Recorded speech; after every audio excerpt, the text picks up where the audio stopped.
किया रे आवो चंदा मामा पारे आवो चंदा मामा नदिया किनारे से बोलावो तनिए पापा जी किया रे आवो चंदा मामा पारे आवो चंदा मामा नदिया किनारे से बोलावो तनिए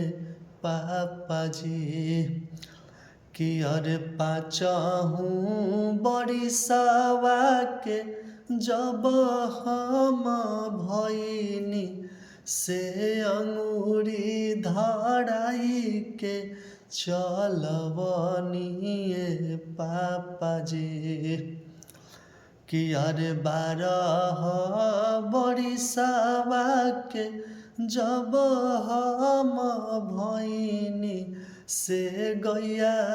ऐसन पगाहा धरवनिए पापा जी अरे आव चंदा मामा पारे आव चंदा मामा नदिया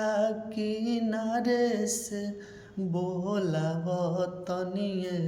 पापा जी।